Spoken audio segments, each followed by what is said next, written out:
என்னுடைய நண்பர் ஒருத்தர், அவருக்கு ஜாதகத்தில் நம்பிக்கை உண்டு. அவரே ஜோசியமெல்லாம் பார்ப்பார். என்ன சார் இந்த காலத்தில் இதையெல்லாம் நம்பிக்கிட்டு இருக்கீங்களேன்னு கேட்டா, உங்களுக்கு ஒன்றும் தெரியாது சார். இந்த உலகத்தில் ஒவ்வொருத்தரும் அவங்கவுங்க செய்கிற நல்லது கெட்டதுக்கு தகுந்த பலனை அனுபவிச்சே தீரணும்பார். அது மட்டும் இல்லை, ஒருத்தன் செத்துட்டா கூட அவன் செஞ்ச பாவ புண்ணியங்கள் கூடவே போயிட்டுருக்கோம்பார். அது எப்படி கூட போகும் அப்படின்னு குதர்க்கமாக கேட்டால், அதுக்கு அவர் ஒரு கதை சொன்னார். அது ரொம்ப சுவாரஸ்யமாக இருந்தது. ஒரு ஊரில் ஒருத்தர் இருந்தாராம். அவர் ஜோசியம் பார்க்குறதுல ரொம்ப கெட்டிக்காரரு. ஒருத்தருடைய தலைமுடியை மட்டும் அவர்கிட்ட காட்டினா போதும், அதை மட்டும் பார்த்துட்டு அவருடைய ஜாதகத்தையே சொல்லிவிடுவாராம். அப்பேற்பட்ட திறமை. அந்த ஆள் ஒரு சமயம் கன்னியாகுமரி கடற்கரைக்கு போயிருந்திருக்கிறார். அங்கே கரை ஓரமாக ஒரு மண்டை ஓடு கிடந்திருக்கு. அதை எடுத்து பார்த்துருக்கிறார். அந்த மண்டை ஓட்டை வச்சுக்கிட்டே அதோட ஜாதகத்தை அலசியிருக்கிறார். இந்த மண்டை ஓட்டுக்கு உரிய ஆசாமி வாழ்க்கையில் ரொம்ப கஷ்டப்பட்டுருக்கிறான், நிறைய கஷ்டத்தை அனுபவிச்சிருக்கிறான். அது தாங்க முடியாமல் தான் கடலில் விழுந்து தற்கொலை பண்ணிகிட்டு இருக்கான் அப்படிங்கிறத அவர் கணிச்சுட்டார். இருந்தாலும் இந்த மண்டை ஓடு இன்னமும் அனுபவிக்க வேண்டியது பாக்கி இருக்குது அப்படிங்கிறதையும் அவர் உணர்றார். அது சரி, ஒருத்த உயிரோடு இருக்கிற வரைக்கும் தானே நல்லது கெட்டதை அனுபவிக்க முடியும். செத்ததுக்கு அப்புறமும் பாக்கி இருக்குன்னா அதை எப்படி அனுபவிக்கிறது? இந்த மண்டை ஓட்டுக்கு இன்னும் கொஞ்சம் பாக்கி இருக்குது அப்படிங்கிறது அவருக்கு புரிஞ்சதே தவிர அதோட அர்த்தம் என்னங்கிறது அவருக்கு சரியாக விளங்கலை. சரி, இதை இன்னும் கொஞ்சம் விவரமாக ஆராய்ச்சி பண்ணி பார்ப்போம் அப்படின்னு நினச்சிக்கிட்டு அதை தன்னுடைய வீட்டுக்கு எடுத்துகிட்டு போயிட்டார். அந்த மண்டை ஓட்டை ஒரு பொட்டியில் வச்சு பூட்டினார். தன்னுடைய தனி அறையில் அதை பத்திரமா வச்சுக்கிட்டார். தினமும் ராத்திரி ஆனதும் தன்னுடைய மனைவியை பார்த்து, நீ போய் பூஜை அறையில் தனியாக படுத்துக்கோ அப்படின்னு சொல்லிவிட்டு, இவர் தினம் ராத்திரி 12 மணிக்கு பொட்டியை திறந்து அதை பார்ப்பார். மண்டை ஓடு அப்படியே இருந்ததே தவிர இன்னும் கொஞ்சம் பாக்கி இருக்குங்கிறதுக்கு அர்த்தம் அவருக்கு விளங்கலை. அந்த மண்டை ஓட்டுக்கு இன்னும் என்ன பாக்கி இருக்க போகுது? இப்படியே ஒரு 10 நாள் போச்சு. அந்த வீட்டம்மாவுக்கு சந்தேகம் வந்துட்டுது. நம்ம வீட்டுக்காரர் நம்மளை தனியாக ஏன் தூங்க சொல்கிறார் அப்படிங்கிற சந்தேகம்.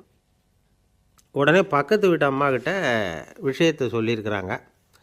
அந்த அம்மா உடனே, நீ கவலைப்படாத, நான் கண்டுபிடிச்சி சொல்கிறேன்னு சொல்லிவிட்டாங்களாம். அன்றைக்கி ராத்திரியே ஜன்னல் வழியாக எட்டி பார்த்துருக்குறாங்க. இந்த ஆள் மண்டை ஓட்டை கையில் வச்சுக்கிட்டு அதை திருப்பி திருப்பி அப்படியும் இப்படியும் பார்த்துக்கிட்டு இருந்தது தெரிஞ்சுட்டுது. மறுநாள் காலையில் அவரோட மனைவியை பார்த்தாங்க. ஏம்மா, உன் வீட்டுக்காரருக்கு நீ முதல் மனைவியா 2வது மனைவியா அப்படின்னு கேட்டாங்க. எனக்கு தெரிஞ்ச வரைக்கும் நான் ஒருத்தி தான் அவருடைய மனைவின்னாங்க. அப்படி இல்லை, நீ அவருக்கு 2வது மனைவி. முதல் மனைவியின் மண்டை ஓடு தான் அவர் கையில் இருக்குப்போ, அதை தான் அவர் தினமும் ராத்திரியில் எடுத்து பார்த்துக்கிட்டு இருக்கிறாரு அப்படின்னு விட்டாங்க அந்த அடுத்த வீட்டம்மா. அப்படியா விஷயம்னு சொல்லிவிட்டு கணவன் வீட்டில் இல்லாத நேரமாக பார்த்து அந்த மண்டை ஓட்டை எடுத்து கொண்டாந்து ஒரு உரலில் போட்டு உலக்கையால் குத்தி நொறுக்க ஆரம்பிச்சுட்டுது அந்த அம்மா. வெளியே போயிருந்த அந்த ஆள் அப்போ தான் உள்ளே நுழைஞ்சார். மண்டை ஓடு உலக்கைக்கிட்ட குத்து வாங்கிட்டு இருக்கு. அது அனுபவிக்க வேண்டியது இன்னும் கொஞ்சம் பாக்கி இருக்குது அப்படிங்கிறதுக்கான அர்த்தம் எனக்கு இப்போ தான் புரிஞ்சுதுன்னாராம் அவர். இந்த கதையிலேருந்து நாம் இன்னொரு நீதியையும் புரிஞ்சுக்கணும். அதாவது நம்ம வீட்டை பற்றி நமக்கு தெரியாததெல்லாம் அடுத்த வீட்டுக்காரங்களுக்கு நல்லா தெரியும். ரொம்ப நாளைக்கு முன்னாடி ஒரு நாள் கோவலன் நாடகம் நடந்தது. எங்கள் மதுரையில் நடந்தது. அதில் ஒரு முக்கியமான கட்டம். கண்ணகி கிட்ட சிலம்பை வாங்கிக்கிட்டு அதை விற்கிறதுக்காக மதுரை நகருக்கு புறப்படுறான் கோவலன். அந்த சமயத்தில் கண்ணகி பாடுற மாதிரி ஒரு நாடக பாடல் நாடக ஆசிரியர் எழுதினது. அது என்ன பாட்டுன்னா, மா பாவியோர் கூடி வாழும் மதுரைக்கு மன்னா போகாதீர் என்று அப்படின்னு ஆரம்பிக்கும் அந்த பாட்டு. இதுதான் அந்த பாட்டு. இதை கண்ணகி மேடையில் பாடின உடனே கூட்டத்தில் சலசலப்பு. நம்ம ஊர்லேயே நமக்கு முன்னாடியே நின்றுக்கிட்டு மா பாவியோர் கூடி வாழும் மதுரை அப்படின்னு சொல்கிறாங்களே, என்ன தைரியம் அப்படின்னு எல்லாம் குழப்பம் பண்ண ஆரம்பிச்சிட்டாங்க. மக்கள் சத்தம் போட ஆரம்பிச்சிட்டாங்க. எதிர்ப்பு குரல் அது பாட்டுக்கு வர வர அதிகமாக போட்டுது. கொண்டுக்கிட்டு வா அந்த நாடக ஆசிரியரை, எழுதுனது யார் அப்படின்னு ஒரே சத்தம், கூச்சல். வேறு வழி இல்லை. மெதுவாக மேடைக்கு வந்தார் அந்த நாடக ஆசிரியர். 4 பக்கத்திலிருந்தும் கேள்வி கணைகள். மக்களை பார்த்து கொஞ்சம் அமைதியாக இருங்கோ அப்படின்னு சொல்லிவிட்டு தன்னுடைய விளக்கத்தை சொல்ல ஆரம்பித்தார் அந்த நாடக ஆசிரியர். மா அப்படின்னு சொன்னால் திருமகளாகிய லட்சுமி அப்படின்னு அர்த்தம். பா அப்படின்னா கலைமகளாகிய சரஸ்வதி. வி அப்படின்னா மலைமகளாகிய பார்வதி. மா பாவியோர் அப்படின்னா திருமகளும் கலைமகளும் மலைமகளும், இவங்க மூவரும் அப்படின்னு அர்த்தம். இந்த 3 பேரும் வாழ்கின்ற மதுரை புனிதம் நிறைந்தது, சகல செல்வங்களும் நிறைஞ்சது. அப்படிப்பட்ட ஊரில் நான் அணிந்து கொள்ளும் இந்த சாதாரண சிலம்பை யார் வாங்கிக்குவாங்க? அப்படிங்கிற எண்ணத்தோடு தான் கண்ணகி அப்படி சொல்கிறா.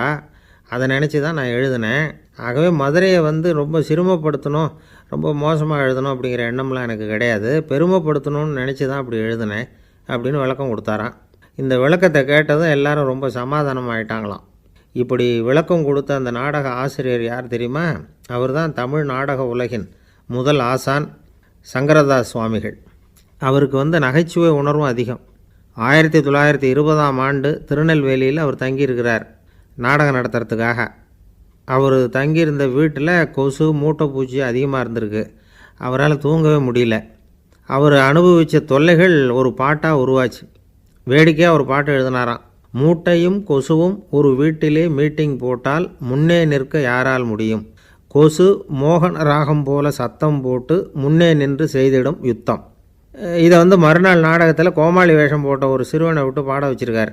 எல்லாரும் சிரித்து ரசித்தாங்களாம். சங்கரதாஸ் சுவாமிகள் கல்யாணமே பண்ணிக்கல, துறவி மாதிரியே வாழ்ந்திருக்கார். தமிழ் நாடக கலைக்கு தன்னையே அர்ப்பணம் பண்ணிக்கிட்டவர் அவர். 1922 நவம்பர் மாதத்தில் ஒரு நாள் புதுச்சேரியில் அவர் வாழ்க்கை முடிஞ்சுது. அப்போ அவருக்கு வயசு 55. சங்கரதாஸ் சுவாமிகள் நாடக ஆசிரியர் மட்டும் இல்லை, மேடை நாடக இயக்குனர், தயாரிப்பாளர், அவரே ஒரு சிறந்த நடிகர். ஒரு தடவை சாவித்திரி நாடகத்தில் இவர் யமதர்மனாக வேஷம் போட்டு நடிச்சிருக்கிறார். நாடகம் பார்த்துக்கிட்டு இருந்த கருவுற்ற ஒரு பெண்மணிக்கு பயத்தினால அங்கேயே குழந்தை பிறந்துட்டு தான். அந்த நிகழ்ச்சிக்கு அப்புறம் இவர் இந்த வேஷம் போடுறப்போலாம் ஜனங்களுக்கு முன்கூட்டியே எச்சரிக்கை கொடுக்க ஆரம்பிச்சிருவாராம். அதாவது அப்படி யாராவது பயப்படுறவங்க இருந்தால் கொஞ்சம் கண்ணை மூடிங்க அல்லது எழுந்திரிச்சு போடுங்கன்னு. நடிப்புன்னா அப்படிலாம் இருக்கணும். இந்த காலத்தில் நடிகர் ஒருத்தர் சொன்னார், சார் நான் இந்த நாடகத்தில் நடிக்கிறப்போ முகத்தில் நவரசங்களையும் காட்டி நடித்தேன், உணர்ச்சிகளையெல்லாம் நல்லா காட்டி நடித்தேன். அப்படி இருந்து ஜனங்கள் கல் எடுத்து மேடையில் வீசிவிட்டாங்க சார் அப்படின்னார். நாடகத்தில் உங்களுக்கு என்ன வேஷம் அப்படின்னு கேட்டாங்க. அது செத்து கிடக்கிற பணமாக நடித்தேன் சார் அப்படின்னார். ஒரு குரு, இளம் சீடர்கள் எதிரில் உட்காந்துருக்கிறாங்க. குரு பாடம் நடத்திக்கிட்டு இருக்கிறார். சீடர்களுக்கு ஒரு ஆசை, அதாவது ஒரு முக்கியமான மந்திரத்தை நம்ம குருநாதர்கிட்ட இருந்து கற்றுக்கணும் அப்படிங்கிறது அவங்க ஆசை. அது என்ன மந்திரம்னா, இறந்தவரை உயிர்ப்பிக்கக்கூடிய புனித மந்திரம். அதாவது செத்தவங்களுக்கு மீண்டும் உயிர் உண்டாக்குகிற மந்திரம். குருவே தயவு பண்ணி அந்த மந்திரத்தை எங்களுக்கு உபதேசிக்கணும் அப்படின்னு கேட்டாங்க.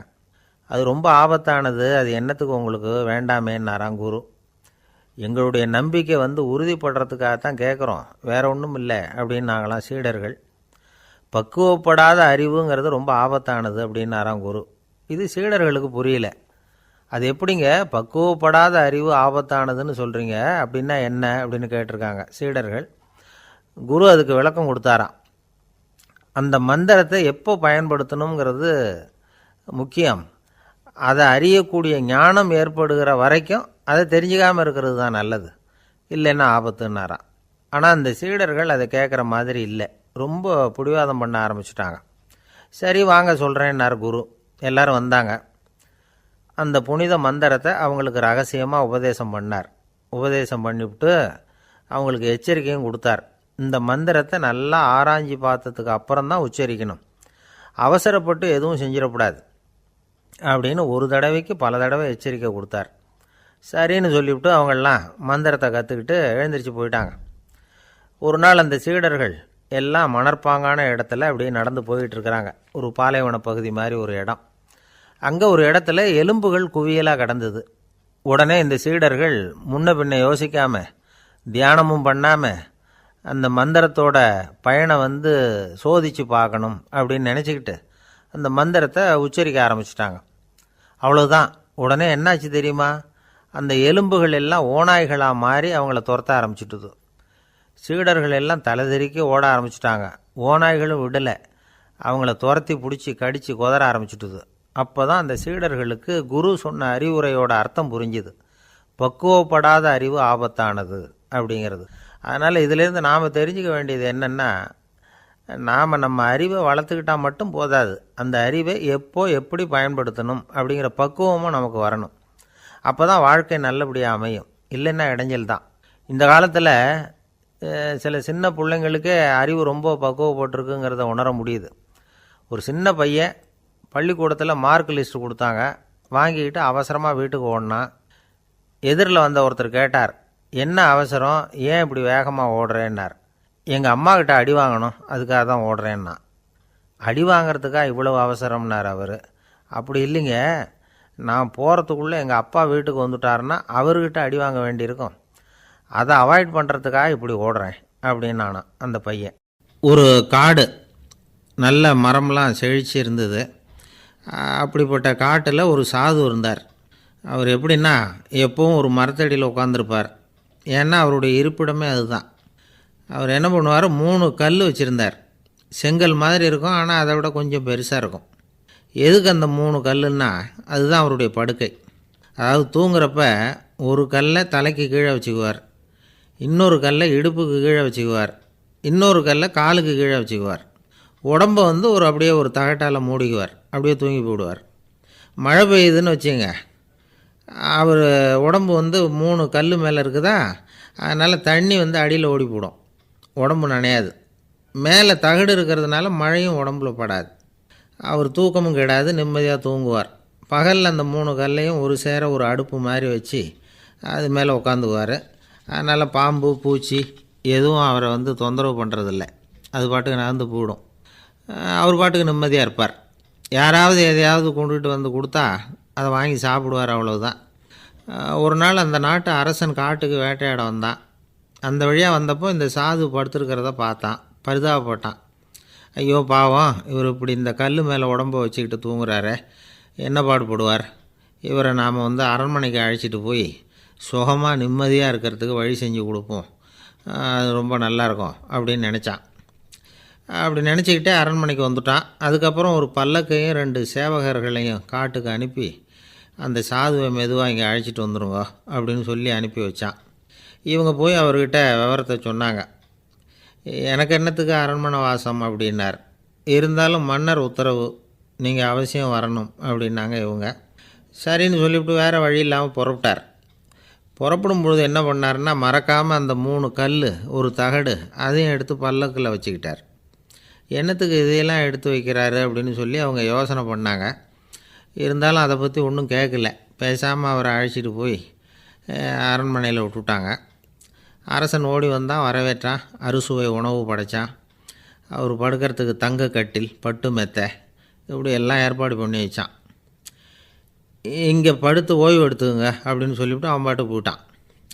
மறுநாள் காலையில் பார்க்குறான், சாது படுத்துருக்கிறார். எப்படி தெரியுமா, அந்த பட்டு மெத்தை மேலே 3 கல்லையும் வச்சு வழக்கம் போலவே அது மேலே படுத்துருக்கிறார். அதுக்கு மேலே தகடு. அரசன் பார்த்துட்டு அதிர்ச்சி ஆகிட்டான். என்ன சுவாமி இப்படி அப்படின்னா, சாது சொன்னார், எனக்கு தேவையும் இல்லை குறையும் இல்லை, எல்லா இடத்துலையும் எனக்கு ஒரே மகிழ்ச்சி தான் அப்படின்னார். மகிழ்ச்சிங்கிறது தங்க கட்டிலேயோ பட்டு மெத்தையிலேயோ இல்லை, அது மனசில் இருக்கிற ஒரு விஷயம். உண்மையான மகிழ்ச்சிக்கு வழி மனப்பக்குவம் அப்படிங்கிறது அந்த அரசனுக்கு புரிஞ்சுதான். இந்த காலத்தில் ஒரு சாமியார், அவரை தேடி ஒரு சீடன் வந்தான். என்னாச்சு தெரியுமா, சுவாமி எனக்கு நிம்மதி வேணும், அதுக்கு என்ன வழின்னு கேட்டான். சாமியார் நிமிர்ந்து பார்த்தார். அப்புறம் சொன்னார், நீ ஏகப்பட்ட பேர்கிட்ட கடன் வாங்கியிருக்கிற, அதையெல்லாம் திருப்பி கொடுத்தா தான் உனக்கு நிம்மதி கிடைக்கும்னார். இவனுக்கு ஆச்சரியம். அது எப்படி சாமி, அவ்வளவு கரெக்டாக நான் கடன் வாங்கினதை கண்டுபிடிச்சிங்க அப்படின்னா, உனக்கு கடன் கொடுத்து சாமியாராக போனதே நான் தான்ப்பா, அதனால தான் இந்த கதிக்கு வந்தேன். என்கிட்டயே நிம்மதிக்கு வழி கேட்குறிய, அதுதான்டா வேதனை அப்படின்னாராம் அவர். ஒரு தீக்குச்சி தீப்பெட்டியை பார்த்து கேட்டுதான், நாம் 2 பேரும் தானே உரசிக்கிறோம், ஆனால் நான் மட்டும் தீப்பிடிச்சி எரிஞ்சு போகிறேன், நீ அப்படியே இருக்கிறிய அப்படின்னு தான். அதுக்கு தீப்பெட்டி சொல்லியிருக்குது, உனக்கு தலையில் கணம் இருக்குது அதனால் அழிஞ்சு போகிற அப்படின்னு தான். எப்படி இருக்கு பாருங்கள் இந்த பதில். தலையில் கணம் உள்ளவங்க யாருமே சரியாக இருக்க முடியாது. எவ்வளவு பெரியவங்களாக இருந்தாலும் சரி, ரொம்ப கஷ்டம்தான் அது. கர்வங்கிறது கூடவே கூடாது. இதை விளக்கிறதுக்கு மகான் ஒருத்தர் ஒரு சம்பவத்தை சொல்கிறார். அர்ஜுனன் தீர்த்த யாத்திரை பண்ணானா, அப்போது தென்னிந்தியாவுக்கு வந்திருக்கிறான். ராமேஸ்வரத்துக்கு போனப்போ அங்கே இலங்கைக்கு கல்லுலாம் அடுக்கி போடப்பட்டிருந்த பாலத்தை பார்த்தானா. ஒரு சின்ன குரங்கு அதுக்கு பக்கத்தில் விளையாடிக்கிட்டு இருந்திருக்கு. அதை பார்த்துட்டு அர்ஜுனன் சிரிச்சிருக்கான். ஏன் சிரிக்கிறேன்னு கேட்டிருக்கு அந்த குரங்கு. ராமன் மிகச்சிறந்த வில் வீரன், அப்படி இருக்கிறப்போ அவன் இலங்கைக்கு அம்புகளாலேயே ஒரு பாலம் கட்டியிருக்கலாம். அதை விட்டுட்டு போயும் உன்ன மாதிரி குரங்குகளை துணையாக வச்சுக்கிட்டு இப்படி ஒரு கருங்கல் பாலத்தை கட்டியிருக்கிறானே அப்படின்னானா. அம்புகளால் பாலம் கட்ட முடியுமா அப்படின்னு கேட்டு தான் குரங்கு. ஏன் முடியாது, என்னால் முடியுமேன்னு இருக்கான் அர்ஜுனன். அம்பால் பாலம் கட்டலாம், இருந்தாலும் என்ன மாதிரி குரங்குகள் ஏறி நடந்தால் அது தாங்குமா? அதனால தான் ராமர் வந்து கருங்கல் பாலமே கட்டினார் அப்படின்றது குரங்கு சொல்லிச்சான். அப்படியே சொல்கிற, நான் வேணும்னா இப்போ அம்புகளாலேயே ஒரு பாலத்தை கட்டுறேன், நீ அது மேலே ஏறி நடந்து பார். பாலம் விழுந்துட்டுதுன்னா நான் தீ மூட்டி அதில் குதித்து உயிர் தியாகம் பண்ணி விட்றேன் அப்படின்னு நான் ரொம்ப கோபமாக. உடனே அந்த சின்ன குரங்கு பெரிய உருவம் எடுத்துட்டு தான் கையில் கதையோடு அர்ஜுனன் முன்னாடி நிற்கிறான் அனுமன். பார்த்தா, என்னுடைய தலைவர் ராமரையா இழிவாக பேசுகிற, நீ இப்போ பாலம் கட்டு, நான் என்னுடைய பலத்தை காட்டுறேன் அப்படின்னு அனுமன். அர்ஜுனன் வந்து தன்னுடைய காண்டிபத்தை எடுக்கிறான், சரமாரியாக அம்புகளை விடுறான். அதெல்லாம் ஒன்றோட ஒன்று கோத்துக்கிட்டு அப்படியே பாலம் மாதிரி நிற்கிது. அர்ஜுனன் தலை நிமிர்ந்து நின்னான். அனுமன் வந்து உயர கிளம்பி அங்கேருந்து பாலத்தில் வந்து பொத்துன்னு இறங்கினான். பாலம் அப்படியே நொறுங்கி போச்சு தூள் தூளாக. என்ன அர்ஜுனா, இப்போ என்ன செய்ய போகிற அப்படின்னு நான் ஏளனமா. அர்ஜுனன் தலையை தொங்க போட்டுக்கிட்டான். சொன்னபடி தீ மூட்டி அதில் குதிக்கிறதுக்காக 3 தடவை சுற்றி வந்தான். அப்போது கிருஷ்ணர் அங்கே வந்தார். என்ன அர்ஜுனா, என்ன நடக்குது, என்ன இது அப்படின்னு ஒன்றும் தெரியாத மாதிரி கேட்டார். அர்ஜுனன் வாயை திறக்கிறதுக்கு முன்னாடி அனுமன் வாயை திறந்தான், நடந்ததை சொன்னான். அர்ஜுனன் சவால் விட்டபடி உயிர் திறந்தே ஆகணும்னா அனுமன். கிருஷ்ணர் யோசனை பண்ணார். நல்லது, இந்த சவால் விட்டதுக்கும் நடந்ததுக்கும் யார் சாட்சி? பெரியவர் ஒருத்தரை சாட்சியாக வச்சுக்கிட்டல்லவா நீங்கள் இந்த போட்டியை நடத்தியிருக்கணும் அப்படின்னார். அதனால் என்ன, இப்போ மறுபடியும் அந்த போட்டியை நடத்திவிட்டா போச்சு, என்னால் அந்த அம்பு பாலத்தை நொறுக்க முடியாதா அப்படின்னு அனுமன். சரி, இப்போ மறுபடியும் அது நடக்கட்டும்னார் கிருஷ்ணர். அர்ஜுனன் அம்பு பாலம் அமைச்சான். அனுமன் ஏறி குதிச்சான். பாலம் அசைஞ்சு கொடுக்கவே இல்லை, அவ்வளோ உறுதியாக இருக்குது. இப்போ அனுமன் தலையை குனிஞ்சிக்கிட்டான். அர்ஜுனன் நன்றியோடு நிமிர்ந்து பார்த்தான். கிருஷ்ணருடைய தோள்கள்லேயும் முதுகள்லேயும் ரத்தம். என்ன சுவாமி, என்ன நடந்ததுன்னு நான் பதறி போய், உன் அம்பு பாலத்தை நான் தான் முட்டு கொடுத்து தாங்கிக்கிட்டு இருந்தேன். அனுமன் குதித்தப்போ என் மேலே ஏற்பட்ட காயங்கள் இவை. பின்ன உன்னுடைய அம்பு பலத்தினாலேயா பாலம் நின்றுதுன்னு நினைக்கிறேன் அப்படின்னாரான். முதல்ல வந்து அர்ஜுனன் அப்புறம் அனுமன் 2 பேருக்குமே கர்வ பங்கம் ஆகிட்டு தான். அதாவது அவங்கக்கிட்ட இருந்த கர்வம் போயிட்டுது. யாராக இருந்தாலும் கர்வம் கூடாதுங்கிறத இதிலேருந்து நாம் புரிஞ்சுக்கணும். இந்த காலத்தில் நாமெல்லாம் எந்த விஷயத்துக்கெல்லாம் கர்வப்பட்டுருக்கோம் தெரியுமா? 2 பெண்கள் தங்களுடைய கணவன்மார்களை பற்றி ரொம்ப பெருமையாக பேசிக்கிட்டாங்களாம். அதில் ஒரு அம்மா சொல்லியிருக்கு, என் வீட்டுக்காரர்கிட்ட எந்த சப்ஜெக்ட் கொடுத்தாலும் சரி, அந்த விஷயத்தை பற்றி அழகாக 1 மணி நேரம் பேசுவார் அப்படின்னாங்களாம். உடனே இன்னொரு அம்மா, அது என்ன பிரமாதம், என் வீட்டுக்காரருக்கு சப்ஜெக்டே தேவையில்லை, விஷயமே இல்லாமல் நாள் பூரா பேசிக்கிட்டு இருப்பார் அப்படின்னாங்களாம். நம்பிக்கை இல்லைன்னா இந்த உலகத்தில் நாம் வந்து நடமாடவே முடியாது. அவநம்பிக்கையோடு இருந்துக்கிட்டு இருந்தால் என்றைக்கும் அவஸ்தை தான். நாம் நம்புறது நடக்குதோ இல்லையோ அது வேறு விஷயம். ஆனால் எதையும் நம்பி தான் நாம் அடி வைக்க வேண்டியிருக்கு. வேறு ஒன்றும் வேணாம், ஒரு லாட்ரி சீட்டு வாங்குகிறோம், அது எங்கே நமக்கு விழப்போகுது அப்படிங்கிற அவநம்பிக்கையோடவா வாங்குகிறோம்? பரிசு நமக்கு தான் அப்படிங்கிற நம்பிக்கை உள்ளூர இருக்கிறதுனால தான் அதை வாங்குகிறோம். இருந்தாலும் முடிவு வேறு மாதிரி ஆகிடுது. அதுக்காக மனசு சோர்ந்து போகிறதில்ல, அடுத்த மாதமும் சீட்டு வாங்குகிறோம். இந்த நம்பிக்கை தான் மனித வாழ்க்கைக்கு ஆதாரம். ஒரு கடையில் போய் டீ சாப்பிட்றீங்க, அந்த டீ நல்ல டீ தானா, அதில் விஷம் கலந்துருக்குமா அப்படிங்கிற சந்தேகம் வந்துட்டுதுன்னு வச்சுங்க. அதுக்கப்புறம் அதை எப்படி நீங்கள் சாப்பிட முடியும்? நம்பி தான் சாப்பிட்ணும். ரயில் ஒழுங்காக போய் சேருங்கிற நம்பிக்கை இருக்கிறதுனால தான் அதில் ஏறி உட்காடுறோம். லெட்டர் ஒழுங்காக போய் சேருங்கிற நம்பிக்கை இருக்கிறதுனால தான் பெட்டியில் போடுறோம். சரி, நம்ம கதையெல்லாம் நம்மளோட இருக்கட்டும். மனித நம்பிக்கை வந்து எந்த அளவுக்கு உறுதியாகவும் அறிவுபூர்வமாகவும் இருக்கணுங்கிறதுக்கு அலெக்சாண்டர் வாழ்க்கையில் நடந்த ஒரு சம்பவத்தை உதாரணமாக சொல்லலாம். இந்த உலகத்தையே ஜெயிக்கணும்னு புறப்பட்டார் அலெக்சாண்டர். ஒரு கட்டத்தில் அவர் சிட்னஸ் நதி கரைக்கு வந்து சேர்ந்தார். அந்த சமயத்தில் அவருக்கு கடுமையான நோய் வந்துட்டுது. அவர் கூடவே வந்திருந்த கிரேக்க வைத்தியர்கள் என்னென்னமோ முயற்சியெல்லாம் பண்ணி பார்த்தாங்க. இருந்தாலும் அலெக்சாண்டருக்கு வந்திருக்கிறது என்ன நோய்ங்கிறத அவங்களால கண்டுபிடிக்க முடியல. ஏன்னா அந்த பகுதியில் உள்ளவங்களுக்கு மட்டுமே அதிகமாக வரக்கூடிய ஒரு வினோதமான நோயாக இருந்தது அது. ஆனால் அவர் இருக்கிற இடம் எதிரியோட இடம், பாரசீக மன்னனோட ஆளுகைக்கு உட்பட்ட இடம். என்ன பண்ணுறது அப்படின்னு எல்லாரும் யோசனை பண்ணாங்க. பாரசீக மன்னனோட அரண்மனையில் இருக்கிற வைத்தியர் வந்தால் இந்த நோயை குணப்படுத்தி விடுவார் அப்படின்னு சொன்னாங்க. இருந்தாலும் எதிரியோட நாட்டில் இருக்கிற வைத்தியரை கூப்பிட்டு எப்படி நம்பி வைத்தியம் பார்க்க சொல்கிறது அப்படின்னு சொல்லி எல்லோரும் தயங்கினாங்க. ஆனால் அலெக்சாண்டர் தயங்கலை. பரவாயில்ல, அழைச்சிட்டு வாங்கன்னு விட்டார். உடனே அவரை போய் அழைச்சிட்டு வந்துட்டாங்க. அவர் வந்தார். அலெக்சாண்டர் உடம்பை பரிசோதனை பண்ணி பார்த்தார். சரி, இதை வந்து குணப்படுத்தி விடலாம், பயப்பட வேண்டியதில்லை ஆனால் இதுக்கு ஒரு மூலிகை ரசம் தயார் பண்ணி கொடுக்கணும். நான் போய் அதை தயார் பண்ணிவிட்டு 2 நாளில் திரும்பி வந்துடுறேன் அப்படின்னு சொல்லிவிட்டு போனார் அந்த வைத்தியர். அதே மாதிரி 2 நாளில் திரும்பி வந்தார் மூலிகை ரசத்தோட. இதுக்கு இடையில் அலெக்சாண்டரோட தளபதிகளில் ஒருத்தர் ரகசியமாக ஒரு எச்சரிக்கை கடிதம் கொடுத்து அனுப்பியிருக்கிறான். அதை வாங்கி என்ன விஷயம்னு பார்த்தார். இப்போ உங்ககிட்ட வந்திருக்கிற எதிரி நாட்டு வைத்தியரை நம்பாதீங்கோ, அவன் கொண்டுகிட்டு வந்திருக்கிற மூலிகை ரசத்தில் விஷம் கலந்துருக்குது அப்படின்னு அதில் எழுதியிருக்கு. அதை பார்த்தார் அலெக்சாண்டர். இருந்தாலும் கொஞ்சம் கூட அலட்டிக்கலை. வைத்தியர் கொடுத்த மருந்தை வாங்கி கடகடன்னு குடிச்சுட்டு அதுக்கப்புறம் அந்த கடிதத்தில் இருந்த விஷயத்தை அந்த வைத்தியர்கிட்ட சொன்னார். வைத்தியர் தகைச்சு போயிட்டார். தன் மேலே அலெக்சாண்டர் வச்சுருக்கிற நம்பிக்கையை பார்த்து அவருக்கு ரொம்ப வியப்பு. வைத்தியர் உண்மையிலேயே நல்ல மருந்து தான் கொண்டுகிட்டு கொடுத்துருக்கிறார், அதில் விஷம்லாம் எதுவும் கலக்கலை. அதுக்கப்புறம் அலெக்சாண்டர் அந்த வைத்தியரை பார்த்து சொன்னாராம், நம்பிக்கைங்கிற அச்சாணியை ஆதாரமாக வச்சுக்கிட்டு தான் இந்த உலகம் சுற்றிக்கிட்டு இருக்குது. எனக்கு எதிரியாக இருந்தாலும் பாரசீக மன்னர் ரொம்ப பெரியவர். அப்பேற்பட்ட மன்னருடைய அரண்மனை வைத்தியர் தொழில் நேர்மை இல்லாதவராக இருக்க மாட்டார். அப்படி இருந்தால் அவரை அரண்மனை வைத்தியராக வச்சிருக்கவே மாட்டாங்க அப்படின்னு நம்பினேன். என்னுடைய நம்பிக்கை வீண் போகலை அப்படின்னாராம். இதுதான் மானுட நம்பிக்கைங்கிறது. இந்த காலத்துலேயும் இது மாதிரி இந்த மானுட நம்பிக்கையை ரொம்பவும் சாமர்த்தியமாக கையாளுகிற கெட்டிக்காரங்க சில பேர் இருக்கிறாங்க. இந்த காலத்து குரு, அவருக்கு ஒரு சிஷ்யன். குரு முன்னாடி அந்த சிஷ்யன் ரொம்ப பணிவாக நின்று, குருவே, உங்கள் கையால் விஷத்தை கொடுத்தாலும் அதை வாங்கி மடமடன்னு குடிச்சிருவேன் அப்படின்னா. உன்னுடைய குரு பக்தியை மெச்சினேன் அப்படின்னார் குரு. அதுக்கு அந்த சிஷ்யன், அப்படி இல்லை குருவே, உங்கள்கிட்ட சிஷ்யனாக இருக்கிறத விட உங்கள் கையால் விஷத்தை வாங்கி குடிச்சு விடுறது ரொம்ப நல்லது, அதனால தான் அப்படி சொன்னேன் அப்படின்னா. ஒரு ஊரில் ஒரு பெரிய ஞானி இருந்தார். அவர் படுக்கையில் இருந்தார். இன்னும் கொஞ்சம் நேரம்தான் அவர் இந்த உலகத்தில் இருக்க போகிறார். அவரை சுற்றி ஏகப்பட்ட கூட்டம். ஏற்கனவே அவருடைய உபதேசங்களை கேட்டவங்க பல பேர் அவரை சுற்றி நிற்கிறாங்க. அந்த ஞானி மெதுவாக கண்ணை திறந்து பார்க்குறார். எல்லாரும் அவருடைய கடைசி வார்த்தையை கேட்கறதுக்காக அவளோட காத்துக்கிட்டு இருக்கிறாங்க. அந்த ஞானி மெதுவாக பேச ஆரம்பித்தார். நான் என்னுடைய வாழ்நாள் பூராவும் உங்களுக்கு நிறைய போதனைகள் சொல்லிக்கிட்டு இருக்கிறேன். பேரானந்தம், மகிழ்ச்சி, தியானத்தன்மை, இதை பற்றியெல்லாம் சொல்லியிருக்கிறேன்.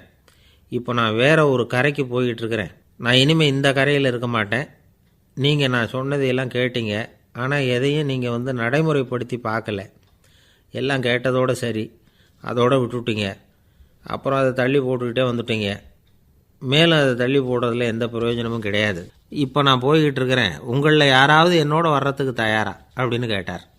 அவ்வளவுதான், யாரும் வாயை திறக்கலை. ஒரே மௌனம், சத்தமே இல்லை.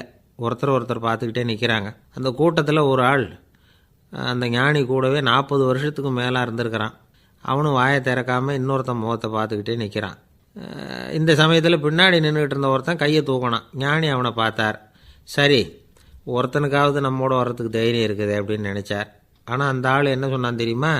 ஐயா, நீங்கள் கேட்குறப்போ நான் உடனே எழுந்திருக்கல, கையை மட்டும்தான் தூக்கினேன். என்ன காரணம்னா, நான் எப்படி அடுத்த கரைக்கு சேர்றதுங்கிறது தெரிஞ்சுக்கிறதுக்காக தான். அந்த விவரத்தை மட்டும் இப்போ உங்ககிட்ட இருந்து நான் தெரிஞ்சுக்க ஆசைப்பட்றேன். ஏன்னா இப்போ நான் உங்கள் கூட வர்றதுக்கு தயாராக இல்லை.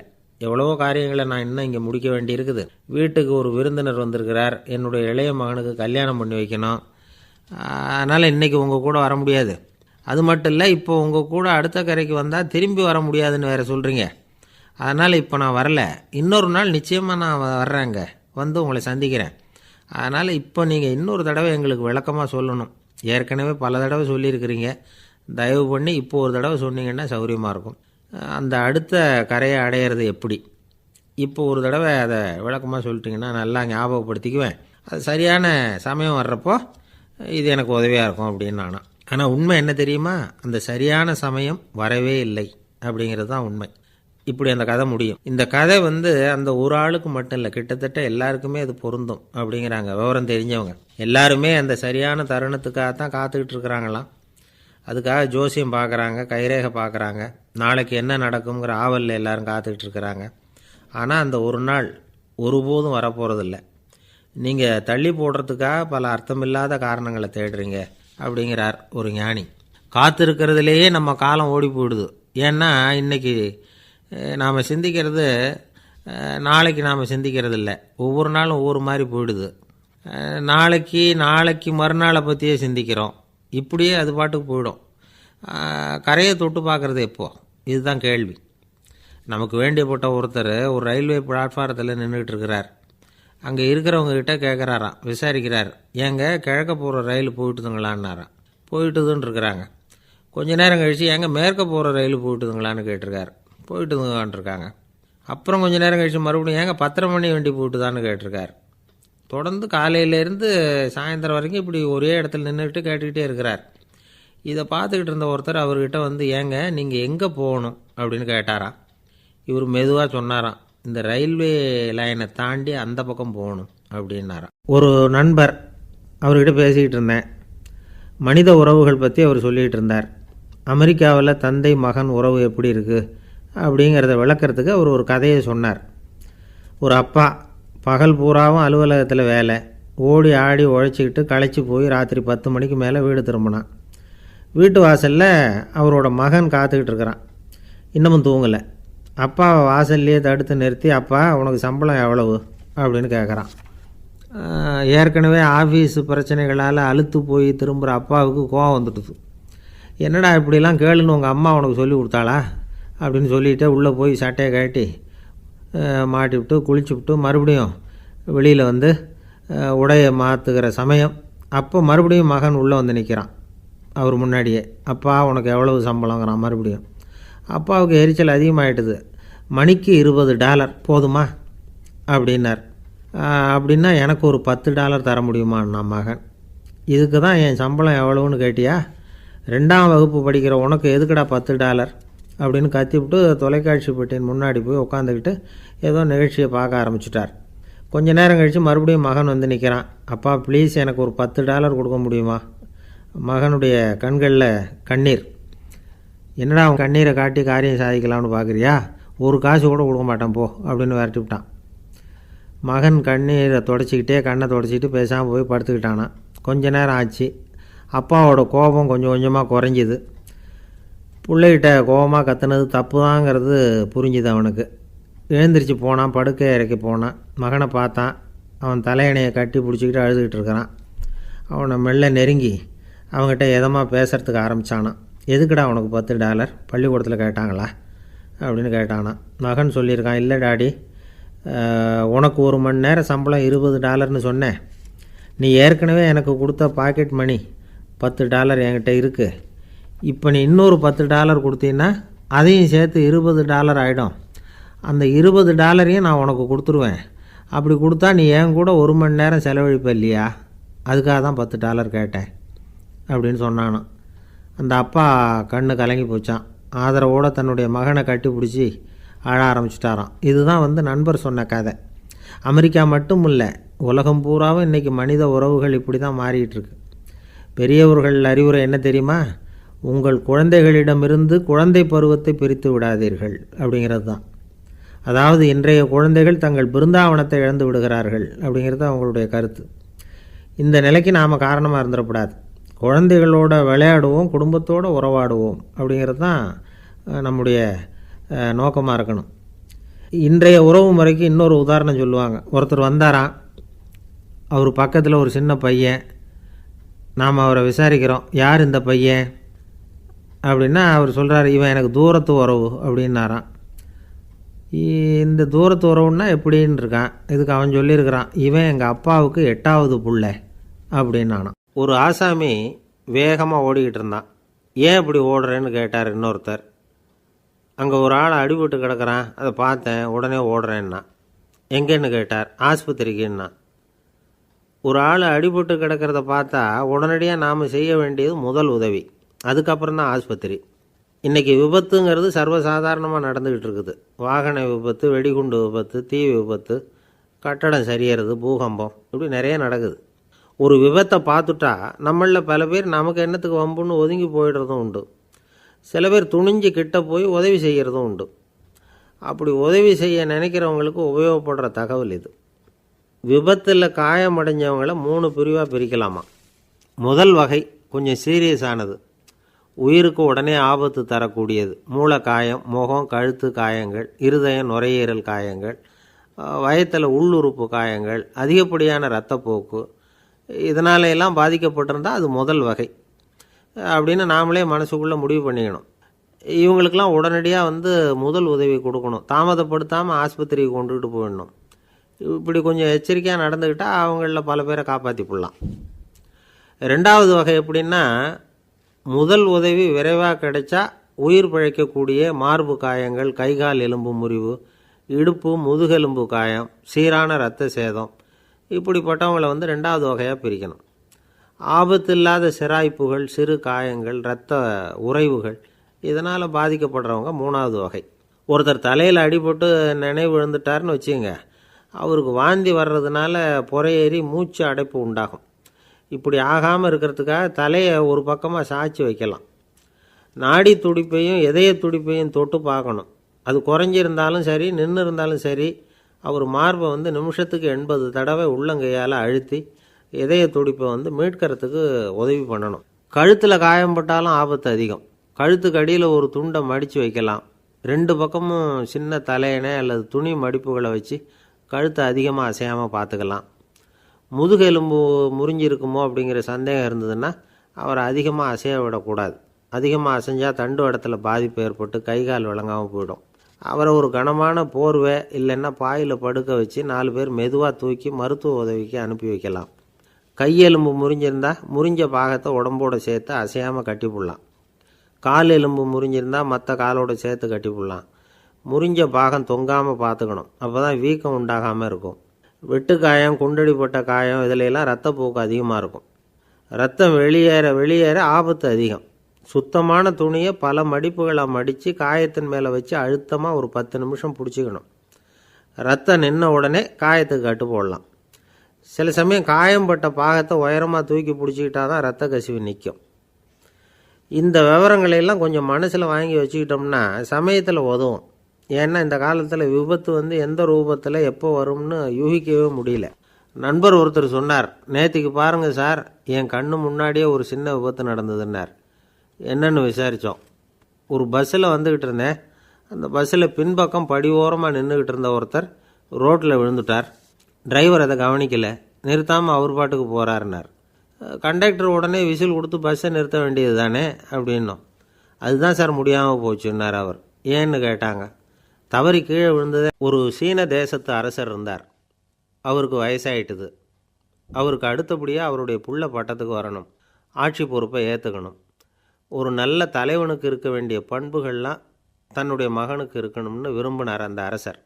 அதனால் இளவரசனை பக்கத்தில் இருந்த ஒரு குரு கிட்ட அனுப்புனார். இளவரசன் அவர்கிட்ட போய் சேர்ந்தான். அந்த குரு என்ன பண்ணார் தெரியுமா?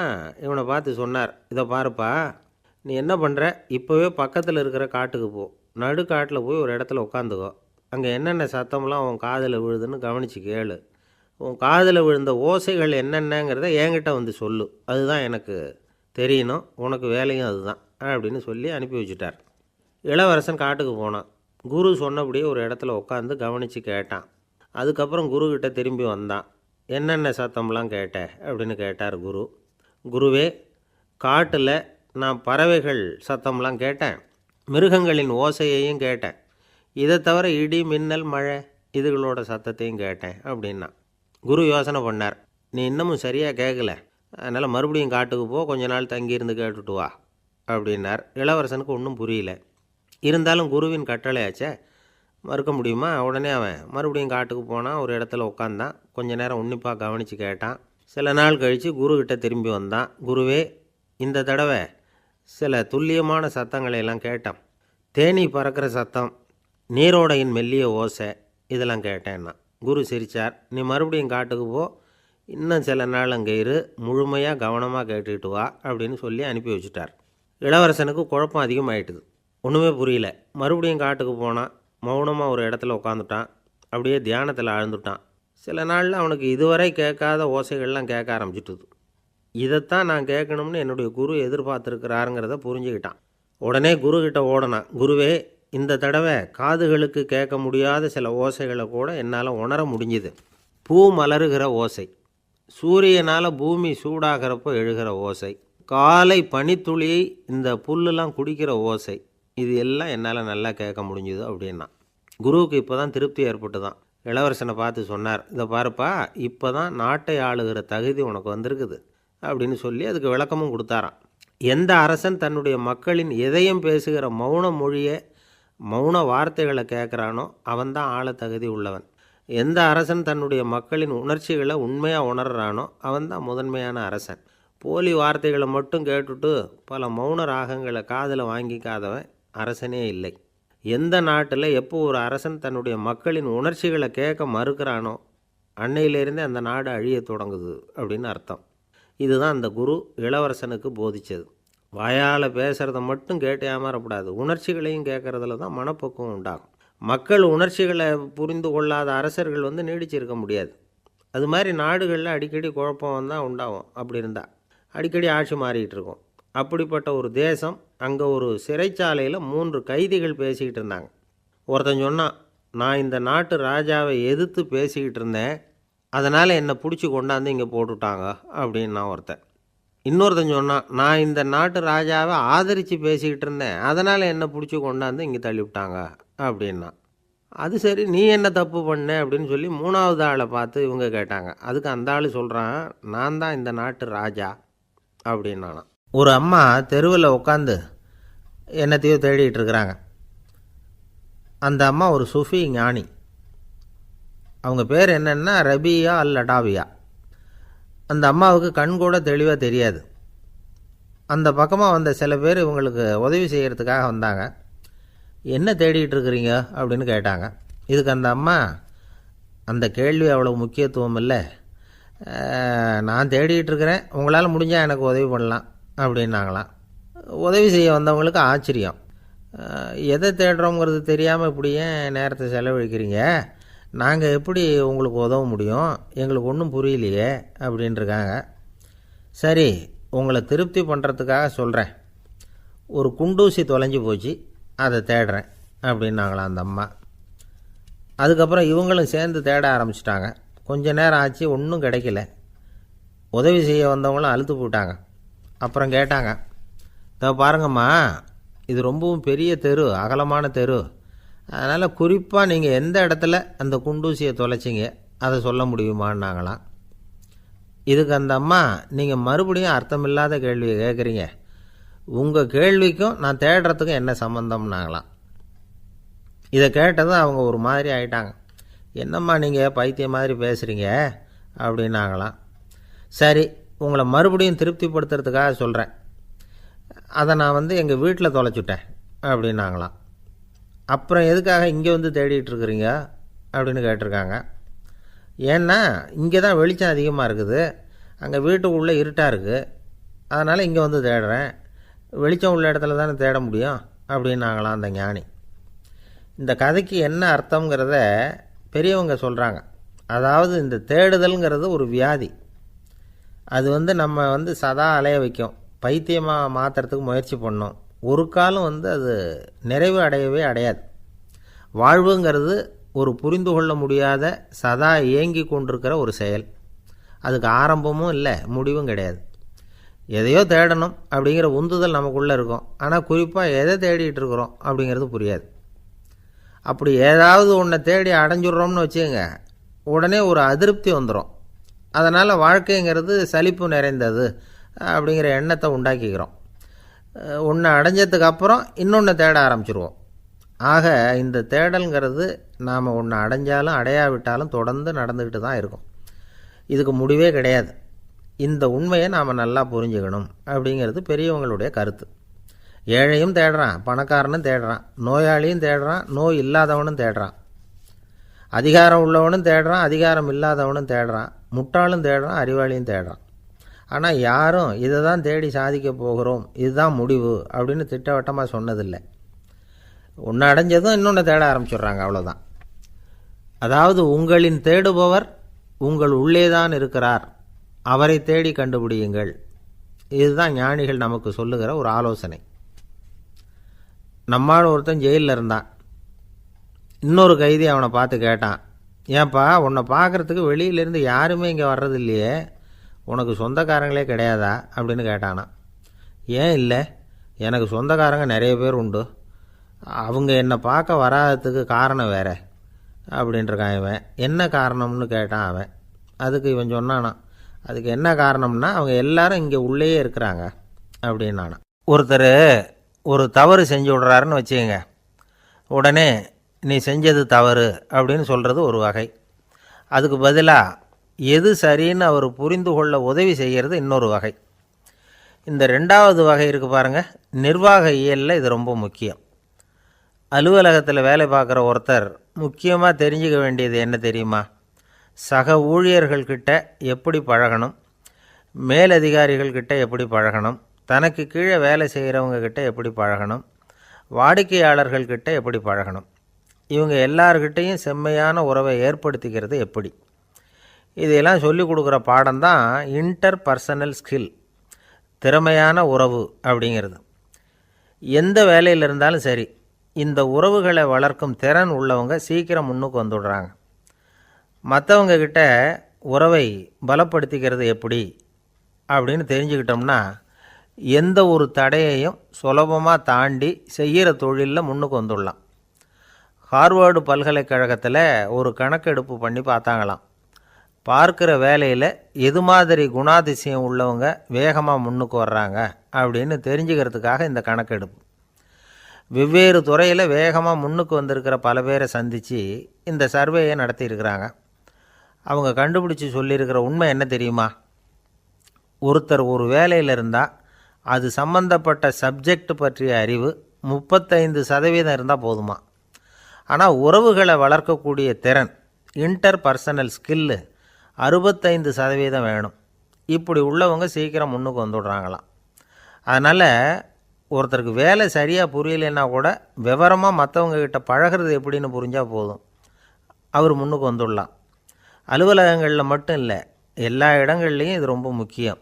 வீட்டுக்குள்ளேயும் இது ரொம்ப முக்கியம், வீட்டுக்கு வெளியேயும் இது முக்கியம். அடுத்தவங்கக்கிட்ட பழகிறது எப்படிங்கிறத தெரிஞ்சிக்காதவன் வாழ்க்கையில் முன்னேற முடியாது. இன்றைக்கி ஆயுதங்களால் காயப்படுத்தி கொள்ளுகிறவர்களை விட வார்த்தைகளால் காயப்படுத்தி கொள்ளுகிறவர்கள் தான் அதிகம். பெரியவங்க என்ன சொல்கிறாங்க தெரியுமா? நீங்கள் இந்த பூமியில் பிறந்ததன் அர்த்தம் பூர்த்தி ஆகணும்னா அடுத்தவங்களுக்கு உதவி பண்ணுங்க. அடுத்தவங்களுக்கு உதவி செய்ய முடியாவிட்டால் கூட பரவாயில்லை, ஆனால் யாரையும் புண்படுத்தி விடாதீங்க அப்படின்னு சொல்கிறாங்க.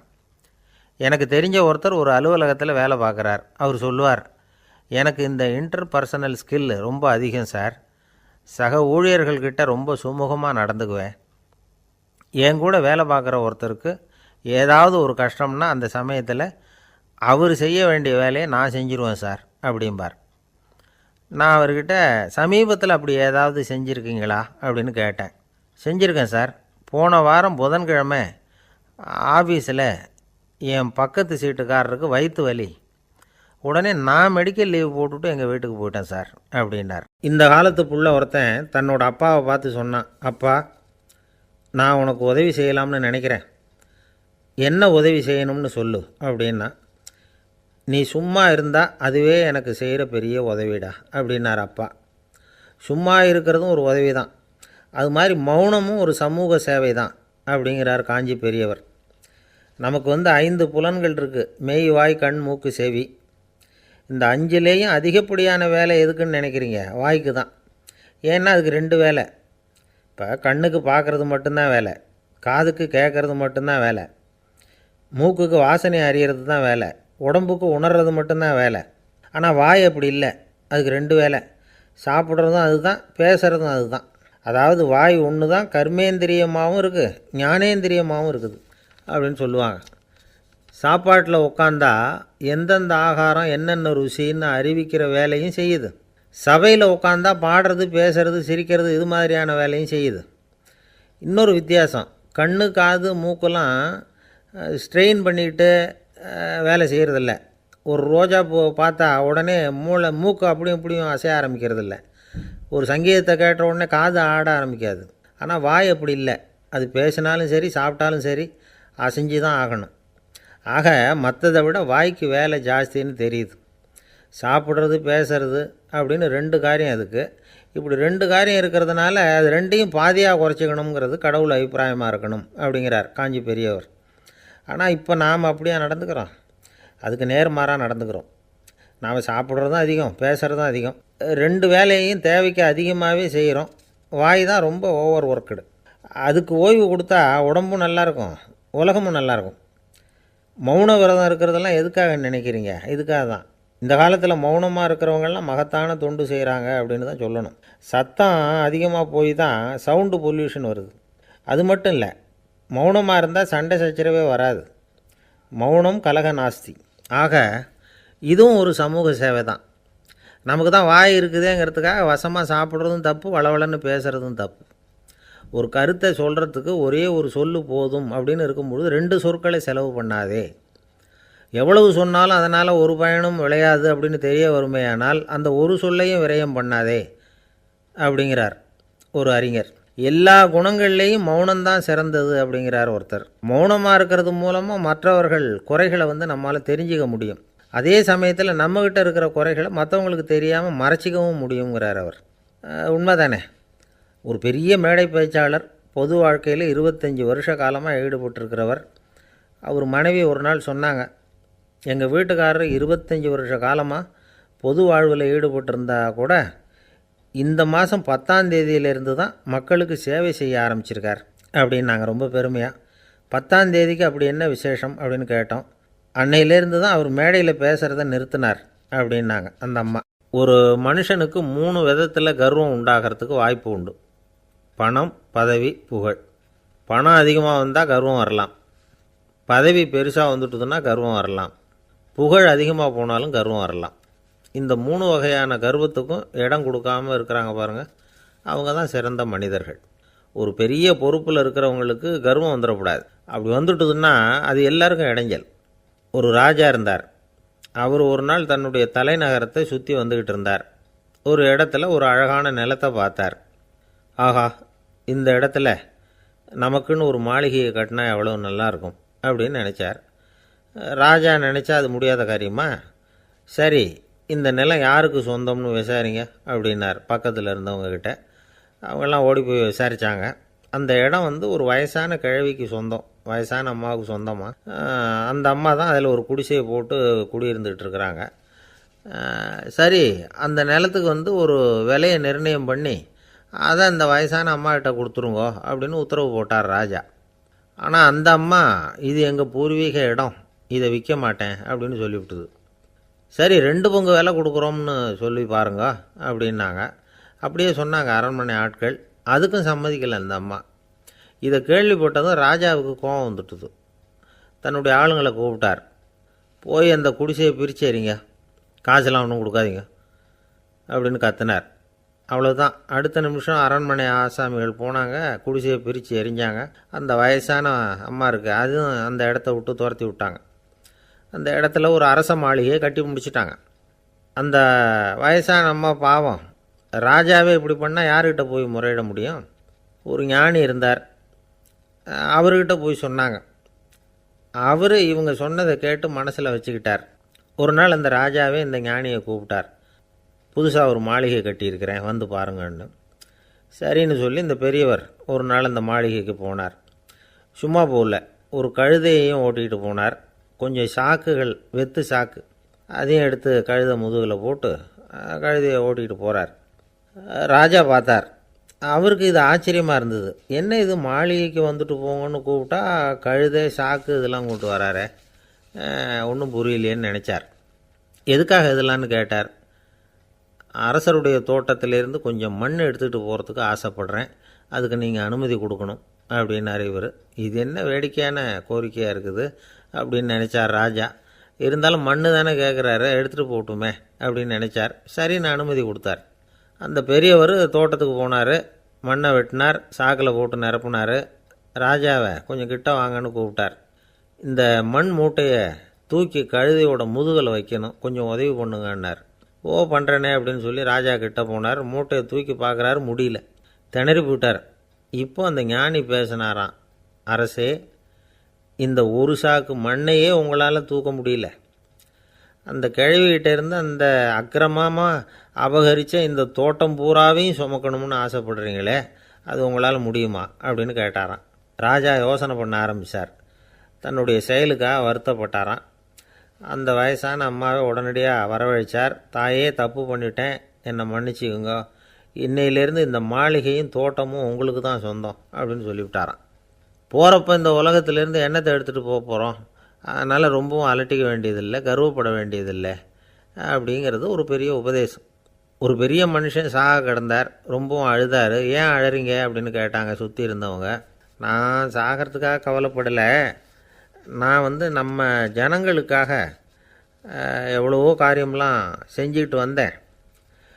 நான் செஞ்சுக்கிட்டு வந்த சேவையை இனிமேல் யார் செய்ய போகிறாங்க, அது யாரால் முடியும், அதை நினச்சி தான் அழறேன் அப்படின்னாராம். ஒருத்தர் முன்னாடி வந்தார். அதுக்காக நீங்கள் கவலைப்படாதீங்க, உங்கள் சேவையை தொடர்ந்து செய்கிறதுக்கு என்ன மாதிரி இளைஞர் பட்டாலும் தயாராக இருக்குது, இருந்தாலும் எங்கள் கவலை என்னென்னா அப்படின்னு இழுத்தார். என்ன சொல்லுங்கன்னு கேட்டார் அவர். நீங்கள் இது வரைக்கும் என்ன சேவை செஞ்சுக்கிட்டு வந்தீங்க, அதுதான் எங்களுக்கு இன்னமும் புரியாத புதிராக இருக்குது அப்படின்னாராம் அவர். ஒருத்தர் முகத்தை தொங்க போட்டுக்கிட்டு ஒரு மாதிரியாக வந்தார். என்ன விஷயம்னு விசாரித்தேன். என்னுடைய நண்பன் ஒருத்தங்கிட்ட கருத்து வேறுபாடு, இனிமேல் நமக்குள்ளே எந்த சம்மந்தமும் வேணாம்னு நட்பை முறிச்சிட்டு வந்துட்டேன்னா. நண்பர்கள்னு இருந்தால் கருத்து வேறுபாடு வரத்தான் செய்யும்னு. கருத்து வேறுபாடு வராமல் இருக்கிறதுக்கு ஏதாவது வழி உண்டா அப்படின்னு கேட்டாங்க. அதை பற்றி நிபுணர்கள் சில யோசனைகளை சொல்லியிருக்கிறாங்கன்னு.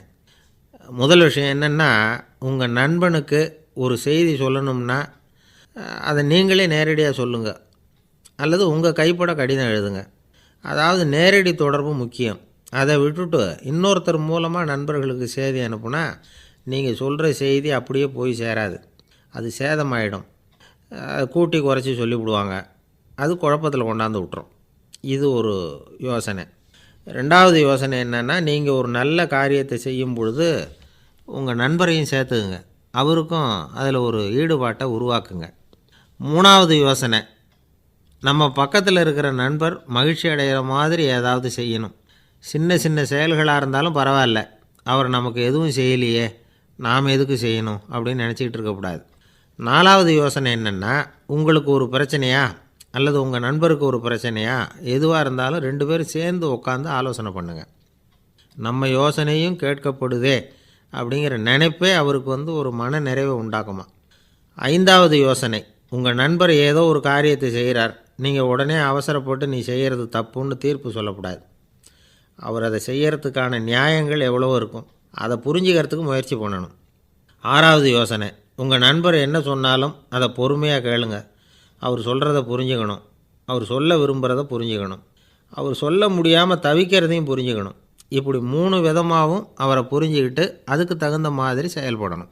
7வது யோசனை என்னென்னா, உங்கள் நண்பர் உங்ககிட்ட ஏதோ ஒரு கருத்தை சொல்கிறார், அது உங்களுக்கு பிடிக்கல, அதுக்காக உடனே நீ சொல்கிறது சரியில்லை, நான் ஒத்துக்க மாட்டேன் அப்படின்லாம் மறுத்துக்கிட்டு இருக்கக்கூடாது.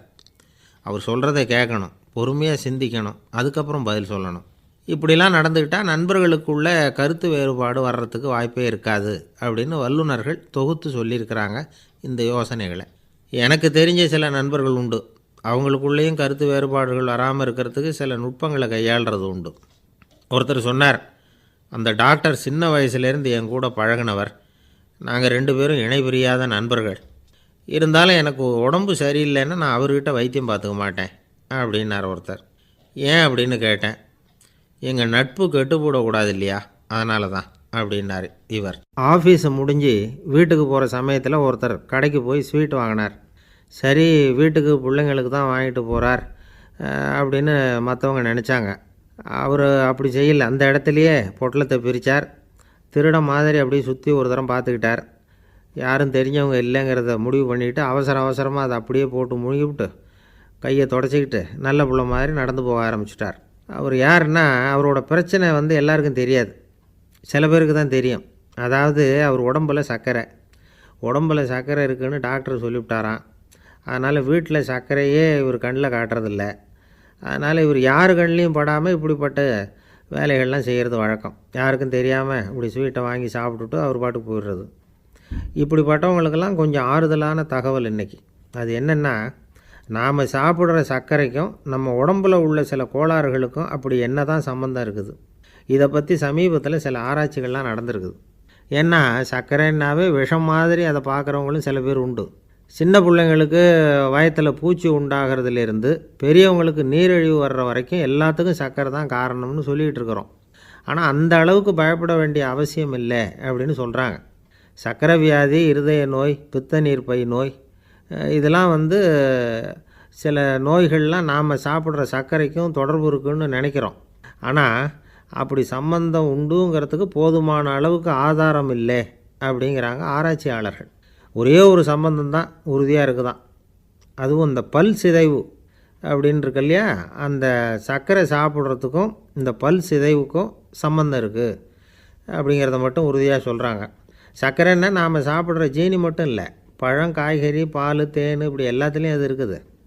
கேரட்டு கொடுக்குற சத்தில் 88% சர்க்கரை, ஆப்பிள் கொடுக்குற சக்தியில் 95% சர்க்கரை. இது ஜீனி சர்க்கரை, இது ஆப்பிள் சர்க்கரை அப்படிங்கிற வித்தியாசம்லாம் உடம்புக்கு கிடையாது. ரெண்டுமே உடனடியாக சக்தி கொடுக்குது. ஒரு ஸ்பூன் சர்க்கரையில் 16 கலோரி தான் சத்து இருக்குது. அதிகமாக சர்க்கரை சாப்பிட்டா நீரிழிவு வந்துருங்கிறது தப்பான ஒரு அபிப்பிராயம். டயபெட்டிஸுங்கிறது ஒரு மெட்டபாலிக் டிஸார்டர், அவ்வளவுதான். அதாவது நாம் சாப்பிட்ற சர்க்கரையை நம்ம உடம்பு திறமையாக உபயோகப்படுத்திக்க முடியல அப்படின்னு அர்த்தம். அதனால தான் அதிகமாக இனிப்பு வேணாம்னு சொல்கிறோம். ஏற்கனவே உடம்பால் முடியாத ஒன்றை மறுபடியும் அது தலையில் சுமத்தி அதிகமாக வேலை வாங்க வேணாமே அப்படிங்கிறதுக்காக தான்.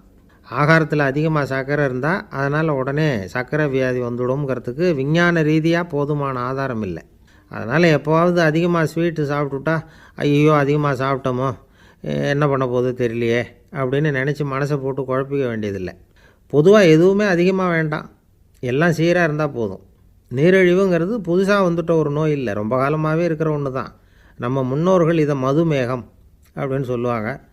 அதை கட்டுப்படுத்துறதுக்கு அவங்களே சில வழிமுறையை சொல்லி வச்சுருக்கிறாங்க. அது என்னென்னா வேறு ஒன்றும் இல்லை, இந்த பாவக்காய், முள்ளங்கி, அருகம்புல், அவ்வளவுதான். வெள்ளை முள்ளங்கி இருக்குல்ல, அதை வாரத்துக்கு 3 நாள் சாப்பிட்டுக்கிட்டு வாங்க. நூலுக்கோல் ரொம்ப நல்லது. இல்லைன்னா முள்ளங்கி சாறு 1 ounce சாப்பிட்டுட்டு வரலாம். ரத்தத்தில் சேர்கிற சர்க்கரை அளவை இதெல்லாம் கட்டுப்படுத்துது. சிறுநீரில் காணப்படுகிற சர்க்கரை அளவையும் சமநிலைப்படுத்துது. தினமும் ஆகாரத்தில் கோதுமை, கேழ்வரகு, வெந்தயம், கருவேப்பிலை, சோயாபீன்ஸ் எது கிடைக்குதோ சேர்த்துக்கலாம். இப்படிலாம் செஞ்சுக்கிட்டு வந்தால் அப்புறம் வீட்டுக்கு தெரியாமல் கடையில் போய் நின்றுக்கிட்டு ஸ்வீட் வாங்கி திருட்டுத்தனமாக சாப்பிட வேண்டிய அவசியமே உங்களுக்கு வராது. 2 ஆசாமிகள் கடற்கரையில் உட்காந்து சாவகாசமாக பேசிக்கிட்டு இருந்தாங்களாம். ஒருத்தர் சொன்னார், இன்னொருத்தருக்கு தெரியாமல் ஸ்வீட்டு சாப்பிட்றதே எப்பவும் இடைஞ்சல் தான் சார். நேற்றுக்கு பாருங்கள் அப்படி தான் சாப்பிட்டுக்கிட்டு இருந்தேன், வீட்டுக்காரி கண்ணில் போட்டுவிட்டுது, அதுக்கப்புறம் ஒரே ரகலையாக போச்சு அப்படின்னாராம். எனக்கு கூட அப்படி தான் சார் ஆகிட்டுது, ஒரே ரகலை அப்படின்னாராம் இன்னொருத்தர். நீங்கள் சாப்பிட்டதும் உங்கள் வீட்டுக்காரங்க கண்ணில் போட்டுவிட்டுதா சார் அப்படின்னு கேட்டிருக்கார் இவர். அதுக்கு அவர் சொன்னாராம், அப்படி இல்லை சார், கடைக்காரர் கண்ணில் போட்டுவிட்டுதோ, நான் அவருக்கு தெரியாமல் அந்த ஸ்வீட்டை அவர் கடையிலேருந்து எடுத்திருந்தேன் அப்படின்னு விளக்கம் கொடுத்தாராம் இந்த ஆள். ஒருத்தன் எப்படி நடந்துக்கிறாங்கிறத வச்சு தான் அந்த ஆள் எப்படிங்கிறத நாம் முடிவு பண்ணுறோம். ஆளுமைன்னு சொல்கிறோம்ல, அதுக்கு சூழ்நிலைகளை ஆளுகின்ற தன்மை அப்படின்னு விளக்கம் கொடுக்குறார் ஒரு உளவியல் நிபுணர். சரி, ஒரு மனிதனுடைய ஆளுமையை உருவாக்குகிற விஷயங்கள் என்னென்ன? பிறப்பு, வளர்க்கப்பட்ட விதம், படிப்பு, நண்பர்கள், சமுதாயம், இப்படி நிறைய உண்டு. ஆளுமையின் அடிப்படையில் சில மனநோய்கள் உண்டாகுது. அதெல்லாம் என்னென்னங்கிறத தெரிஞ்சு வச்சுக்கிட்டோம்னா நம்ம கூட இருக்கிறவங்கள அடையாளம் கண்டுபிடிக்கிறதுக்கு அது ரொம்ப உபயோகமாக இருக்கும். ஃப்ரெனாய்டு ஆளுமை அப்படின்னு ஒன்று. இந்த கோளாறு உள்ளவங்க எப்படி இருப்பாங்க தெரியுமா? அதிக உணர்ச்சி, சந்தேகம், பொறாமை இதெல்லாம் அதிகமாக இருக்கும். வளைஞ்சு கொடுக்க மாட்டாங்க. அடுத்தவங்களோட இணக்கமான உறவு இருக்காது. அவங்க செய்கிற தப்புக்கெல்லாம் அடுத்தவங்களை குறை சொல்லிகிட்டு இருப்பாங்க. இது ஒரு ரகம். அடுத்தது ஸ்கிசாய்டு ஆளுமை அப்படின்னு சொல்கிறாங்க. இந்த கோளாறு உள்ளவங்க அடுத்தவங்களோட பழக கூச்சப்படுவாங்க. சின்ன வயசுலேயே இது ஆரம்பமாயிடுது. பகல் கனவுலேயே சஞ்சரிப்பாங்க. அவங்களுடைய விரோதம், கோபம் இதை கூட வெளியில் காட்டிக்க முடியாமல் இருப்பாங்க. இவங்களுக்கு அகமுகம், பிரச்சனைகள்லேருந்து ஒதுங்கி எதுலேயும் ஈடுபாடு இல்லாதவங்களாக இருப்பாங்க. இப்படி ஒரு ரகம். அடுத்தது சைக்ளோதமிக் ஆளுமை அப்படின்னு சொல்கிறாங்க. அது என்னென்னா உணர்ச்சிகளில் ஏற்றத்தாழ்வு அதிகமாக இருக்குமா. சில சமயம் பார்த்தா மகிழ்ச்சியாக இருப்பாங்க, சில சமயம் சோகமாக உட்காந்துருப்பாங்க. அவங்க மனநிலைக்கு தகுந்த மாதிரி சமூக நிகழ்ச்சிகளில் பங்கெடுத்துக்குவாங்க. இன்னொரு வகை என்னென்னா எண்ணப்பீடிகை ஆளுமை அப்படின்னு பேர் வச்சுருக்கிறாங்க. அதுக்கு இவங்களுக்கெல்லாம் கரெக்டாக இருக்கணும், எல்லாம் சட்டத்திட்டம் எதுலேயும் ஒரு ஒழுங்குமுறை, இப்படி எதிர்பார்க்குற மனோபாவம். இவங்க எதிர்பார்ப்புக்கும் வரன்முறைக்கும் மற்றவங்க கட்டுப்படணும்னு நினைப்பாங்க. இந்த நிலைமை நீடித்தா என்ன ஆகும் தெரியுமா? அலைக்கழிக்கிற எண்ணங்கள் திரும்ப திரும்ப ஒரே செயலை செய்ய தூண்டுற மன தளர்ச்சிக்கு ஆளாயிடுறாங்க. அடுத்தது ஹிஸ்டீரியா ஆளுமை. சின்ன விஷயத்தையெல்லாம் பெருசுப்படுத்தி நாடகமாக்குற நடிகர்கள் இவங்க. உணர்ச்சி அதிகம் உள்ளவங்க. இவங்க மன எழுச்சியில் பக்குவமின்மை, குழந்தைத்தனம், முதிர்ச்சியின்மை எல்லாம் இருக்கும். தன்னலம் மிக்க குணம், பிறர் தன்னை மட்டுமே கவனிக்கணும்னு நினச்சி செயல்படுறது, இதெல்லாம் இவங்க அடையாளம். அடுத்த ரகம் எப்படின்னா வளர்ச்சியற்ற ஆளுமைன்னு சொல்கிறாங்க. அடுத்தவங்களோட இணங்கி போக முடியாதவங்க, அறிவு, மன எழுச்சி, சமூக உறவு இதில் எல்லாம் போதுமான வளர்ச்சியையும் நிறைவையும் பெற முடியாதவங்க. இவங்களால வாழ்க்கையில் முன்னேற முடியாது. பிச்சைக்காரங்க, குற்றவாளிகள் இவங்ககிட்டெல்லாம் இது மாதிரியான ஆளுமை அதிகமாக இருக்குமா. அடுத்தது என்னென்னா சோர்வுடைய ஆளுமை. எதுலேயும் உற்சாகம் இல்லாமல் சோர்ந்து போயிருப்பாங்க. அதுக்கெல்லாம் நமக்கு வலிமை இல்லைப்பா அப்படின்னு சொல்லிகிட்டு இருப்பாங்க. சின்ன விஷயங்களுக்கெல்லாம் அதிர்ச்சி அடையிறது, வாழ்வின் சுவையை அனுபவிக்க முடியாதவங்க. இன்னொரு ரகம் இது கொதித்தெழும் ஆளுமைங்கிறாங்க. எதுக்கு எடுத்தாலும் ஆத்திரம், குரோதம், வன் செயல் இதிலெல்லாம் ஈடுபாடு இப்படி உள்ளவங்க. நத்தை வகை ஆளுமை அப்படின்னு ஒன்று. அடுத்தவங்க மேலே விரோதம் இருக்கும், அடிக்கணுங்கிற எண்ணம் இருக்கும். ஆனால் அதை அப்படியே வெளியில் காட்டாமல் அதே சமயம் அமைதியான முறையில் வெறுப்பை வெளிக்காட்டுற ரகம். இவங்கெல்லாம் பேசாமல் கம்முன்னு இருந்துக்கிட்டே நினச்சதை நிறைவேற்றிக்கிடுவாங்க. முன்ஜாக்கிரதை ஆளுமை அப்படின்னு ஒரு ரகமாக. பாதுகாப்பின்மை, சந்தேகம், முழுமையின்மை, அறவேக்காட்டுத்தனம் இந்த மனப்போக்கு அதிகமாக இருக்கிறதுனால அகம்பாவம், புடிவாதம், எச்சரிக்கை எல்லாம் அளவுக்கு மீறி இருக்கும். இதுவரைக்கும் நாம் பேசிக்கிட்டு இருந்த ஆளுமை பண்புகள் அளவுக்கு அதிகமாக போயிட்டுதுன்னா ஆளுமை கோளாறுகள் ஏற்படும்.